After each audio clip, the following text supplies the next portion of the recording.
TRP. दोस्तों, अपने show की टीआरपी बढ़ाने के लिए टीवी न्यूज वाले किसी भी हद तक जा सकते हैं। मतलब कि अपने चैनल को ट्रेंडिंग पर लाने के लिए वो किसी की भी जिंदगी बर्बाद कर सकते हैं।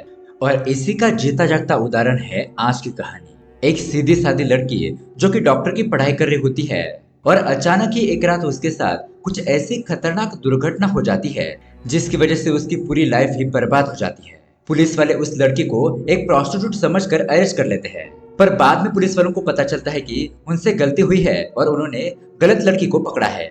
लेकिन तब तक दोस्तों उस लड़की की न्यूज मीडिया में आ चुकी थी। उस लड़की के गांव में, कॉलेज में, हर जगह पर उसकी बदनामी होने की वजह से उससे घर से बाहर निकलना भी दुश्वार हो जाता है। पर दोस्तों तभी आमला नाम की एक डॉक्टर ठान लेती है कि वो कैसे भी करके इस लड़की को इंसाफ दिलाकर ही रहेगी। तो दोस्तों ये डॉक्टर और लड़की कैसे इस मुसीबत से बाहर निकलेगी, यही देखेंगे हम आज की कहानी में, जिसका नाम है लाइव। ये एक बहुत ही जबरदस्त थ्रिलर रिवेंज की कहानी है जो आपको जरूर पसंद आएगी। इसीलिए दोस्तों वीडियो को एंड तक जरूर देखना। तो दोस्तों मेरा नाम है किरण और आप देख रहे हैं हॉरर बॉक्स हिंदी। अगर आपको भी ऐसे ही साउथ के थ्रिलर मूवी देखना पसंद है तो हमारे चैनल को सब्सक्राइब जरूर कीजिए, क्योंकि हम आपके लिए ऐसे वीडियोस लाते रहते हैं। तो चलिए बिना किसी देरी के शुरू करते हैं आज की कहानी। कहानी की शुरुआत में हमें श्रीराम नाम के एक बंदे को दिखाया जाता है। वो अपने टेरेस पर जाकर कुछ चीजों को जलाकर उसकी राख को टॉयलेट के अंदर फ्लश कर देता है और बाद में हॉल में आकर सुकून के साथ टीवी देखने लगता है। अब दोस्तों यहाँ से कहानी जाती है फ्लैशबैक में, जहाँ पर हमें आमला नाम के एक गवर्नमेंट डॉक्टर को दिखाया जाता है। फिलहाल डॉक्टर अमला को बेस्ट डॉक्टर का अवार्ड दिया जा रहा होता है, जिसकी वजह से गवर्नमेंट हॉस्पिटल के कुछ डॉक्टर्स इकट्ठा होकर धूमधाम से पार्टी मना रहे होते हैं। खैर अब पार्टी खत्म होने के बाद आमला वापस से अपने घर पर आ जाती है, लेकिन तभी उसे हॉस्पिटल से इमरजेंसी का कॉल आता है। आमला तुरंत ही अपने हॉस्पिटल पहुंचकर उस छोटी सी बच्ची की ट्रीटमेंट करने लगती है। फिर उसके बाद हम देखते हैं कि एक अनजान बंदा अननोन नंबर से आमला को कुछ मैसेजेस करता है और इसके अलावा कुछ इमेजेस भी भेजता है जिसमें कुछ फोटोज आमला के ही होते हैं। उसके बाद आमला यही गंदे चैट और वीडियोस अपनी दोस्त निखिला को दिखाने लगती है। निखिला उसे कहती है कि तुम जितने भी नंबर्स ब्लॉक कर लो वो तुमको मैसेज करता ही रहेगा। बताओ क्या हम एक और साइबर सेल में कंप्लीट करें? आमला कहने लगती है कि उसकी कंप्लीट करने से कोई फायदा नहीं होगा। इस तरह से जब आमला उस अननोन नंबर पर कॉल करती है तो वो नंबर स्विच ऑफ आने लगता है। अब दूसरे सीन में हमें आमला के पति श्रीराम को दिखाया जाता है। आमला यही बात बताने के लिए अपने पति श्रीराम को कॉल करती है, लेकिन श्रीराम कुछ मीटिंग में होने की वजह से वो आमला का फोन उठा नहीं पाता। खैर जब आमला अपने घर पर वापस आ रही होती है तो वो अनजान बंदा दोबारा से अजीब अजीब से मैसेज सेंड करने लगता है, गंदी गंदी वल्गर बातें करने लगता है। फिर गुस्से में आकर आमला उस बंदे को कॉल करती है और इस बार वो बंदा फोन पिक करता है, लेकिन कुछ भी जवाब नहीं देता। तो आमला उसे बहुत ज्यादा गालियां दे देती है। अब वो कॉल एंड होने के बाद आमला फेसबुक पर लाइव आकर अपने ऑडियंस को ये सारी बात बताने लगती है कि हर रात एक बंदा मुझे गंदे गंदे मैसेजेस सेंड करता है और हाल फिलहाल में तो वो मुझे बहुत ज्यादा परेशान कर रहा है। यहाँ पर घर आते वक्त श्रीराम भी ये लाइव अपने फोन पर देख रहा होता है। घर आने के बाद वो अपनी पत्नी आमला से कहने लगता है कि आमला तुम क्यों खामखा प्रॉब्लम को बढ़ा रही हो, अपने नंबर को चेंज कर दो, बात यहीं पर खत्म हो जाएगी। और वैसे भी तुम तो मेरी एक भी बात नहीं सुनती। मैंने तुमको कितनी बार कहा है यूट्यूब वीडियो बनाना बंद कर दो। क्या तुमने कभी वीडियोस के नीचे के कमेंट पढ़े हैं? कितने वल्गर होते हैं वो। जिस पर आमला कहने लगती है कि मैं बहुत सालों से यही नंबर यूज कर रही हूँ, ये मेरा नंबर बहुत सारे लोगों को पता है, इवन मेरे पेशेंट के पास भी ये नंबर है, इसलिए मैं इस नंबर को चेंज नहीं कर सकती। और मैं अपने यूट्यूब चैनल पर हेल्थ के रिलेटेड वीडियो बनाती हूँ जो कि लोगों के लिए बहुत ज्यादा यूजफुल होते हैं, और किसी लुच्चे लफंगे आदमी के लिए मैं अपना काम छोड़ दूं? नहीं, ऐसा नहीं हो सकता। खैर अब उसके अगले दिन आमला के हॉस्पिटल में ही काम करने वाला एक ड्राइवर जिसका नाम होता है कुरवाचा, वो अपनी पोती अन्ना के साथ हॉस्पिटल में आता है। कुरवाचा अपनी पोती अन्ना को डॉक्टर बनाना चाहता है, तो वो अन्ना और आमला से कहने लगता है कि मेरी छोटी सी जमीन है ना, मैं उसे बेचकर तुम्हारी पढ़ाई का खर्चा उठा लूंगा। अन्ना कहने लगती है कि इसकी कोई जरूरत नहीं है, मैं मेहनत से पढ़ाई करके फ्री में सीट हासिल कर लूंगी। फिर आमला उसे कहने लगती है कि एंट्रेंस एग्जाम के लिए मेरे पास कुछ किताबें हैं, कुरवाचा के हाथों मैं तुम्हारे लिए भेज दूंगी, बाद में तुम उन्हें देख लेना। खैर अब उसके बाद लंच के टाइम पर उसकी दोस्त निखिला आमला से पूछने लगती है कि आमला तुम अन्ना से इतना प्यार क्यों करती हो? आमला कहने लगती है कि कॉलेज टाइम से ही मैं कुरवाचा को जानती हूँ। उस वक्त से ही कुरवाचा मुझे अपनी बेटी की तरह मानता है, बहुत ज्यादा प्यार करता है, और उसी टाइम से मैं अन्ना को भी जानती हूँ। एक ट्रेन एक्सीडेंट में अन्ना के माँ बाप की मौत हो गई और उस एक्सीडेंट में किसी तरह ये अन्ना बच गई।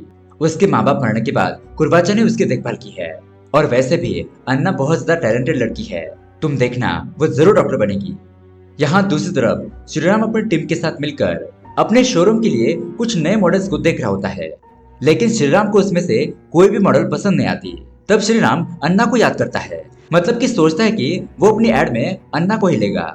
यहाँ इस तरफ जेनिन नाम की एक जर्नलिस्ट अमला के पास आती है, मतलब कि पहले से ये दोनों दोस्त होते हैं। अब अमला की वो बात बताने पर वो उसे कहने लगती है कि तुम जितना खामोश रहोगे, जितना डरोगे, तुम्हें उतने ही ज्यादा मैसेजेस आएंगे। एक बार मैं दूसरी कंट्री गई थी, तब वहां पर मैंने फोटो खिंचवाए थे, लेकिन छोटे कपड़ों को देखकर लोगों ने मुझे ट्रोल करना शुरू कर दिया। लेकिन मैं डरी नहीं, हम जितना डरते हैं लोग हमें उतना ही डराते हैं। इसके खिलाफ तुम्हें कोई ना कोई कदम उठाना ही होगा। अब रात होने के बाद उसी अननोन नंबर से दोबारा से आमला को गंदे मैसेजेस आने लगते हैं। जब आमला अपने घर पर जाती है तो श्रीराम उसे कहता है कि मैं अन्ना को हमारे ऐड में लेना चाहता हूँ और उसको भी थोड़ा फाइनेंशियल मदद हो जाएगी।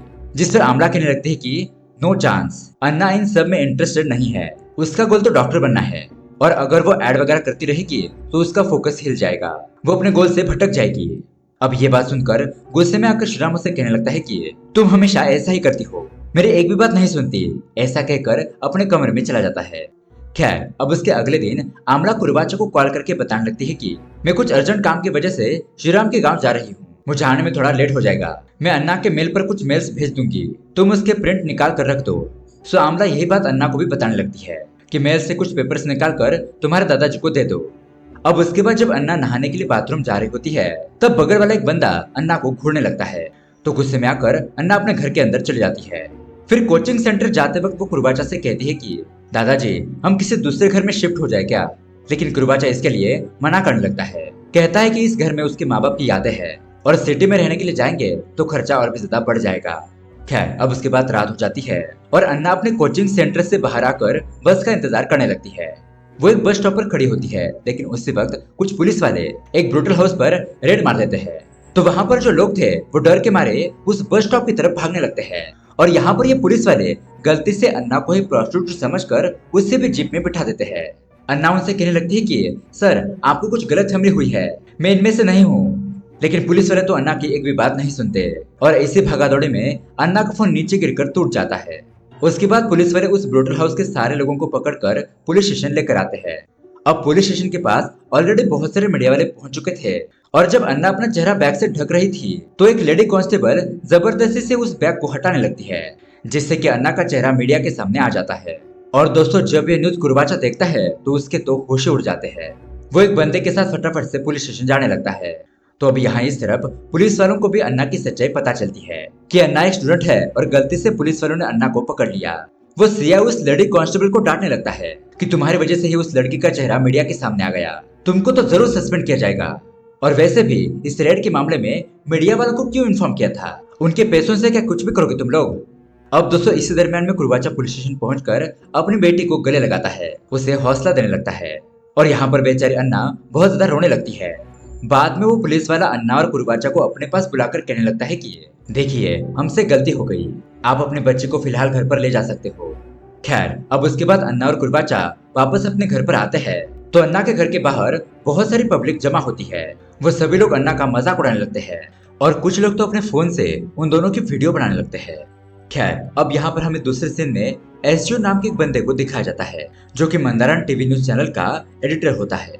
एसजीओ अन्ना की न्यूज को देखकर अपने स्टाफ से कहने लगता है कि सारे टीवी न्यूज चैनल पर अन्ना की न्यूज आ रही है, इसलिए अगर हमको ट्रेंडिंग पर आना है तो हमें कुछ अलग करना होगा, तभी पब्लिक हमारे चैनल को देखेगी। अब यहाँ पर एसजीओ अन्ना की फेस को पहचान लेता है। वो अपने ही चैनल के पुराने न्यूज को देखने लगता है, और तब उसे ये बात पता चलती है कि जब अन्ना स्कूल में पढ़ा करती थी तब उसने एक्टिंग के कंपटीशन में पार्टिसिपेट किया था, और एसजीओ ने खुद उस न्यूज को कवर किया था। उस वक्त अन्ना की एक्टिंग देखकर एक डायरेक्टर ने उसे अपनी फिल्म में एक छोटा सा रोल भी ऑफर किया था, लेकिन स्टडी के ऊपर फोकस करते हुए अन्ना ने एक्टिंग को साइड में रख दिया। सो अब यहाँ पर एसजीओ अपनी टीम से कहने लगता है कि हम लोग हमारे चैनल पर एक अलग ही हेडलाइन लगाएंगे, ब्रूटल हाउस में पकड़ी गई एक एक्ट्रेस। फिल्म वालों के ऊपर न्यूज होने की वजह से पब्लिक इसके ऊपर ज्यादा ही अटेंशन देगी। सो इस तरह से मंदारण टीवी न्यूज चैनल पर इसी टाइटल के साथ ये न्यूज चलने लगती है। अब सारे स्टेट में अन्ना की न्यूज वायरल हो गई थी, और उसी तरह से प्रॉब्लम कम होने की बजाय अब बहुत ज्यादा बढ़ गई थी। उसी वक्त श्रीराम और अमला अपने घर पर आने लगते हैं, और अन्ना की न्यूज को देखकर श्रीराम अमला से कहता है कि तुम्हारे हिसाब से तो अन्ना मॉडल बनकर एक्टिंग नहीं करती ना, तो फिर ये देखो न्यूज में क्या आया है। इस तरह से वो अमला को अन्ना की न्यूज दिखाने लगता है। अमला तो ये न्यूज देखकर हैरान हो जाती है। फिर उसी वक्त अमला अपने फ्रेंड निखिला के साथ अन्ना के घर पर जाती है। अब अन्ना जो कुछ भी हुआ वो उसे सारी बात बताने लगती है कि उसे किस तरह से पुलिस ने पकड़ा और ये न्यूज वायरल हो गई। अब अन्ना अमला को दिलासा देने लगती है और यहाँ हम उनके घर के बाहर देखते हैं कि सारे मीडिया वाले आ गए थे। फिर अमला और उसके फ्रेंड बहुत ही मुश्किल से अन्ना और कुरवाचा को सिटी में लाकर अपने एक फ्रेंड के पास रखते हैं। उसके बाद श्रीराम अमला से कहने लगता है कि क्यों तुम फालतू में इन चीजों में पड़ रही हो। अमला कहने लगती है कि मुझे किसी भी तरह से अन्ना को इंसाफ दिलाना ही होगा। अन्ना के ऊपर जो गलत आरोप लगे हैं उसे मिटाना होगा। इसलिए वह अमला और उसके दोस्त पुलिस स्टेशन पहुंच जाते हैं। वो उस पुलिस वाले से कहने लगते हैं कि सर, मीडिया वाले नॉन स्टॉप अन्ना के बारे में न्यूज में टेलीकास्ट कर रहे हैं। छोटे से छोटा यूट्यूबर भी अन्ना के बारे में न्यूज कवर कर रहा है, इसलिए आपको ये सब कुछ रोकना होगा। सर, आप पुलिस डिपार्टमेंट की मीडिया के साथ एक प्रेस मीटिंग रखिए और उसमें सारी सच्चाई बता दीजिए कि पुलिस वालों से गलती हो गई। अन्ना की जो न्यूज फैल रही है वो सब कुछ झूठ है। तो वो पुलिस वाला सीआई कहने लगता है कि हाँ मैडम, हम मानते हैं कि हमसे गलती हुई है और जो पुलिस वाले इसके लिए जिम्मेदार है उनके ऊपर एक्शन लिया जाएगा। लेकिन आप जैसा बोल रही हो प्रेस मीटिंग रखने के लिए, अगर हमने वैसा कर दिया तो हमारे डिपार्टमेंट की इज्जत ही क्या रह जाएगी। और वैसे भी ये प्रॉब्लम उसी दिन खत्म हो जानी चाहिए थी, लेकिन उस मंदारण टीवी न्यूज चैनल वालों ने इस न्यूज को फिर से हवा दे दी। अगर वही टीवी न्यूज चैनल वाले अपनी न्यूज को झूठा बता दे तो आपकी प्रॉब्लम सॉल्व हो सकती है। इसलिए अब अमला और उसके फ्रेंड मंदारण टीवी न्यूज चैनल पर आ जाते हैं। एडिटर एसजेयू से मुलाकात करने लगते हैं। अब एसजेयू अमला को देखकर कहने लगता है कि मैडम, क्या आप मुझे नहीं जानते, लेकिन मैं आपको अच्छी तरीके से जानता हूँ। रिसेंटली आपको बेस्ट डॉक्टर का अवार्ड मिला है ना, और मैं आपके यूट्यूब चैनल की वीडियोस को भी देखता रहता हूँ। मेरी पत्नी तो आपकी बहुत बड़ी फैन है। हाँ, मैं मानता हूँ कि अन्ना के मामले में थोड़ी सी गलतफहमी हुई है, लेकिन हम भी क्या कर सकते हैं। पुलिस वालों ने खुद ही हमें झूठी न्यूज बता दी। लेकिन आप फिक्र मत कीजिए, हम शाम तक ये मामला सुलझा देंगे। हम अन्ना के बारे में एक सही न्यूज डाल देंगे। सो ये बात सुनकर अमला और उसकी फ्रेंड खुश जाते हैं। फिर दोस्तों शाम होने के बाद अमला और उसके दोस्त न्यूज देखने लगते हैं। तब दोस्तों उन्हें अन्ना के रिलेटेड एक भी न्यूज नहीं मिलती। यहाँ इस तरफ एसजीओ अपने स्टाफ से कहने लगता है कि अगर हम उनके कहने पर न्यूज डालेंगे तो हमारा रेपुटेशन बहुत ज्यादा खराब हो जाएगा, और वैसे भी इसी न्यूज की वजह से हमारी टीआरपी बहुत ज्यादा बढ़ चुकी है। हमारे यूट्यूब चैनल पर मिलियन से ज्यादा सब्सक्राइबर हो गए हैं। हमें इस मामले को ठंडा नहीं बल्कि और भी गर्म करना चाहिए। वो एक और न्यूज को टेलीकास्ट करने लगता है कि मूवी एक्टर अन्ना और डॉक्टर अमला का कोई रिलेशन है। अब ये न्यूज देखने के बाद अमला और उसके फ्रेंड तो शॉक रह जाते हैं। यहाँ पर जेनिन अमला से कहने लगती है कि ये एडिटर एसजेयू कोर्ट से भी नहीं डरता, क्योंकि इस न्यूज के जरिए एसजेयू ने इतने पैसे कमा लिए होंगे कि कोर्ट ने सजा के तौर पर दी हुई पेनल्टी के पैसे भी वो भर सकता है। वो कोर्ट के पैसों के फाइन से नहीं डरता। अब उसके बाद अमला एसजेयू के बारे में कुछ इंक्वायरी करके जेनी से उसके बारे में कुछ बातें बताने लगती है। तो यहाँ से सीन थोड़ा सा फ्लैशबैक में जाता है, मतलब कि 1986 में, जहाँ पर वो सिर्फ 10वीं कक्षा पढ़ने के बाद मंदारा न्यूज़पेपर में एक छोटे से वर्कर की जगह पर ज्वाइन हुआ था। और हाँ दोस्तों, उस समय उसका नाम श्याम कुट्टी था। अब उस समय श्याम कुट्टी को जिसने नौकरी दिलाई थी वो उसे धोखा देकर उसकी जॉब हड़प लेता है। तो यहाँ पर श्याम कुट्टी को न्यूज़पेपर डालने के लिए अलग अलग गाँव जाना पड़ता था। अब इसी दरमियान में गाँव की महिलाओं से कुछ बातचीत करके श्याम कुट्टी ने अपना एक आर्टिकल लिखा, और वो आर्टिकल पब्लिक करने के बाद लकीली उसका वो आर्टिकल हिट हो गया। इस तरह से श्याम कुट्टी वर्कर से न्यूज़पेपर का एडिटर बन गया। खैर, अब उस समय मंदारा न्यूज़पेपर के ओनर का बेटा अपना खुद का एक न्यूज चैनल खोलने का सोचता है। तो श्याम कुट्टी उससे इंटरव्यू में गया था। तो श्याम कुट्टी को सवाल पूछने पर वो जवाब देने लगता है कि टीवी न्यूज चैनल पर हमेशा ही ब्रेकिंग न्यूज चलती रहनी चाहिए, और अगर न्यूज नहीं होगी तो उसे हम ही क्रिएट करना होगा। और इस तरह से वो मंदारण टीवी न्यूज चैनल पर एडिटर का जॉब हासिल कर लेता है। और दोस्तों बाद में उसने न्यूमरोलॉजी के हिसाब से अपना नाम शॉर्टकट में एसजेयू रख दिया। इस तरह से आमला एसजेयू के बारे में सारी बातें बताने लगती है। अब दोस्तों उसके अगले दिन आमला और जेनिन अन्ना के कोचिंग सेंटर जाते हैं। वहाँ के ओनर से रिक्वेस्ट करने लगते हैं कि अगर आप प्रेस मीटिंग के सामने आकर ये बता देंगे कि उस रात अन्ना आपके कोचिंग सेंटर में थी तो ये मामला सुलझ सकता है। लेकिन वो कोचिंग सेंटर वाले कहने लगते हैं कि मैडम, हम लोगों को इस मामले में मत खींचिए, इससे हमारे कोचिंग सेंटर का नाम बदनाम हो जाएगा। यहाँ दूसरी तरफ अन्ना जहाँ पर भी जाती मीडिया वाले उसे फॉलो करने लगते हैं। ऐसा लग रहा होता है कि उन लोगों के पास कोई न्यूज ही नहीं है। अन्ना की न्यूज को कवर करने के लिए छोटे से छोटे यूट्यूबर भी उसे फॉलो करने लगता है और उसकी वीडियो बनाकर ब्लॉगिंग करता है। अब अन्ना जिस घर में रहती थी वो लोग उस घर में भी पहुंच जाते हैं। तो दोस्तों गुस्से में आकर आमला और उसके फ्रेंड मीडिया वालों को चप्पल से मारने लगते हैं। वरना इन मीडिया वालों को कहाँ सीधी बात समझ में आती है। लेकिन यही न्यूज मीडिया में फैलने लगती है कि डॉक्टर आमला एक प्रोस्टिट्यूट का सपोर्ट कर रही है। आखिर डॉक्टर आमला का क्या है सच? अब ये सारी खबरें देखकर श्रीराम आमला को रोकने की कोशिश करता है, उसे इस मामले में ना पड़ने के लिए कहता है। लेकिन दोस्तों आमला चुप बैठने वालों में से नहीं थी। अब उसके अगले दिन कुर्बाचा और अन्ना आमला के लिए एक चिट्ठी लिखकर वहां से चले जाते हैं। उसके अंदर लिखा होता है कि हम लोगों की वजह से आप लोग दुखी है और ये बात मुझे पसंद नहीं। हम लोगों की वजह से आपका भी नाम टीवी न्यूज में आकर बदनाम हो रहा है, इसलिए हम लोग ये स्टेट छोड़कर ही जा रहे हैं। फिर उसके बाद आमला और उसके दोस्त उन दोनों को ढूंढने की बहुत ज्यादा कोशिश करते हैं, लेकिन वो लोग उन्हें नहीं मिलते। अब फाइनली 2 दिन बाद अन्ना आमला को एक वॉइस मैसेज सेंड करती है। वो उसके जरिए कहती है कि बिना आपको बताए हुए हम वहां से चले आए, इसके लिए हमें माफ कर दीजिए। मेरी वजह से आप सभी लोग बहुत ज्यादा दुखी हो गए थे और ये बात मुझे बिल्कुल भी पसंद नहीं थी, इसलिए हम लोग चेन्नई की कन्याकुमारी में आ गए हैं। यहाँ पर मेरी एक आंटी का ब्यूटी पार्लर है और यहीं पर मैं काम करके अपनी पढ़ाई कंटिन्यू कर रही हूँ। तो फिर आमला फटाफट से यही बात अपने दोस्तों को बताने लगती है। तो उसकी दोस्त जेनिन उसे कहती है कि फिलहाल मैं त्रिवेंद्रम जा रही हूँ, वहाँ पर जर्नलिस्टों की एक यूनियन मीटिंग होने वाली है, इसलिए तुम भी मेरे साथ त्रिवेंद्रम आ जाओ और मीटिंग अटेंड करने के बाद तुम कन्याकुमारी चली जाना। तो उसी तरह से आमला भी उस मीटिंग में चली जाती है और दोस्तों शॉकिंगली उस मीटिंग में एसजेयू भी मौजूद होता है। फिर वो उसे कहती है कि मैं कन्याकुमारी जा रही हूँ, तुम भी कल वहां पर आ जाना। खैर फिर रात होने के बाद जब आमला सो रही होती है तभी उसी वक्त जेनिन आमला को कॉल करके बताने लगती है कि आमला क्या तुमने न्यूज देखी, अन्ना और कुर्बाचा ने आत्महत्या कर ली। और ये खबर सुनने के बाद आमला तो शॉकी रह जाती है। उसके बाद आमला कन्याकुमारी जाकर उन दोनों की अंतिम क्रिया में शामिल होती है। अब ये सब कुछ होने के बाद जेनिन आमला से कहने लगती है कि शाम के ट्रेन की टिकट बुक कर दी है मैंने और उसी ट्रेन से श्रीराम भी ट्रैवल करने वाला है। तुम ट्रेन में बैठने के बाद श्रीराम को कॉल करके अपना बर्थ नंबर बता देना। तो दोस्तों उसी तरह से आमला शाम होने के बाद रेलवे स्टेशन पर जाती है। जब वो ट्रेन में चढ़ने वाली होती है तभी वो उसी वक्त ट्रेन में एसजीयू को देखती है और वो भी उसी ट्रेन के जरिए जा रहा होता है। सो आमला अपने डिब्बे में जाने के बजाय एसजीयू के डिब्बे में चढ़ती है। खैर अब ट्रेन में आने के बाद एसजीयू फुल दारू पीकर अपने दोस्तों को बताने लगता है कि कैसे उसने उस न्यूज को वायरल किया, किस तरह से क्या क्या जुगाड़ लगाए और बेवजह उस लड़की की झूठी न्यूज फैला दी। अब इसी दौरान में आमला को एसजीयू का आईडी कार्ड मिलता है। यहाँ दूसरी तरफ श्रीराम ट्रेन के अंदर आने के बाद लगातार अपनी पत्नी आमला को कॉल करने लगता है, लेकिन आमला तो कुछ रिस्पॉन्ड ही नहीं करती। अब थोड़ी देर होने के बाद यहाँ इस तरफ एसजीयू आमला को अपने डिब्बे में देखता है। वो उसके सामने बैठ जाता है और आमला को इधर उधर टच करते हुए उसके साथ बात करने लगता है। तभी श्रीराम आमला को ढूंढते हुए उस जगह पर आता है और उन दोनों को एक साथ देखकर वो आमला के ऊपर शक करने लगता है कि क्यों आमला एसजीयू के इतना क्लोज है।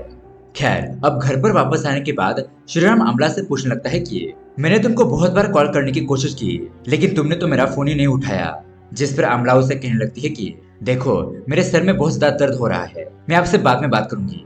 ऐसा कहकर वो सो जाती है। अब इसी दरमियान में श्रीराम आमला की बैग में एसजीयू का आईडी कार्ड देखता है। उसके बाद श्रीराम आमला ने पहने हुए कपड़े और एसजीयू के आईडी कार्ड को टेरेस के ऊपर ले जाकर उसको जला देता है और वो सारा सामान जलने के बाद उसकी राख को टॉयलेट के अंदर फ्लश कर देता है। और दोस्तों इसके बाद हमारे सामने रिवील होता है बहुत बड़ा ट्विस्ट। अब टीवी न्यूज चैनल पर हम ये न्यूज देखते हैं कि मंदारन टीवी न्यूज चैनल के एडिटर एसजीयू फिलहाल मिसिंग है। अब सीन थोड़ा सा फ्लैशबैक में जाने लगता है कि कल रात ट्रेन में क्या हुआ था। दरअसल एसजीयू आमला के सामने आकर उसे ये बात कहने लगता है कि मैंने सुना है कि बाप बेटे दोनों ने ही आत्महत्या कर ली और वैसे भी ऐसी कैरेक्टरलेस लड़की के साथ ऐसा ही होना चाहिए था। और बहुत साल पहले अन्ना ने जिस मूवी में छोटी सी एक्टिंग की थी उस मूवी के डायरेक्टर को मैं जानता हूँ। वो डायरेक्टर हर एक हीरोइन और हर एक लड़की को अपने बेडरूम में लेकर जाता है, इसलिए शायद अन्ना भी उसके साथ सोई होगी। इस तरह की फालतू की बातें आमला को बताने लगता है और ये सब बताते हुए वो आमला के शरीर को इधर उधर छू रहा था। अब गुस्से में आकर आमला बाथरूम के पास आकर खड़ी हो जाती है। फिर एसजीयू भी आमला के पास आकर कहने लगता है कि आमला मैं तुमको बहुत ज्यादा लाइक करता हूँ, अभी से नहीं बहुत साल पहले से मैं तुमसे बहुत ज्यादा प्यार करता हूँ। और एक दिन नशे की हालत में मैंने ही तुमको प्राइवेट नंबर से गंदे गंदे मैसेजेस किए थे और जब भी तुम मेरा नंबर ब्लॉक करती थी तो फिर मैं तुम्हें नए नंबर से परेशान करता था। इस तरह से वो आमला के सामने ही अपने एक और फोन से आमला को मैसेजेस करने लगता है। अब दोस्तों पहले से आमला अन्ना के मामले की वजह से बहुत ज्यादा गुस्सा हो गई थी और उसे एसजीयू के बारे में पता चल गया कि वही उसे गंदे मैसेजेस करके परेशान करता था। इसलिए वो एसजीयू को ट्रेन से धक्का देकर उसे जान से मार देती है। और दोस्तों उस वक्त श्रीराम ने भी यह सब कुछ देख लिया था। खैर अब प्रेजेंट टाइम में हम देखते हैं श्रीराम अमला के सिर पर बाम लगाने लगता है, लेकिन तभी उसी वक्त एक और अनजान बंदा अमला के फोन पर कुछ मैसेजेस सेंड करता है। तो श्रीराम उस मैसेज का रिप्लाई देता है और कहता है कि तुम कहाँ पर हो, मैं तुमसे मिलना चाहती हूँ। इस तरह से श्रीराम उस बंदे को पकड़कर उसे बहुत अच्छा सबक सिखाता है, उसे बहुत ज्यादा मारने पीटने लगता है और यही चीज आमला देख लेती है कि उसका पति फाइनली उसका साथ दे रहा है। और दोस्तों इसी के साथ ये कहानी यहीं पर एंड हो जाती है। तो दोस्तों ये कहानी आपको कैसी लगी हमें कमेंट करके जरूर बताइएगा। साथ ही ऐसे अमेजिंग मूवी देखने के लिए हमारे चैनल को सब्सक्राइब जरूर कीजिए। मिलते हैं अगली वीडियो में। Thanks for watching.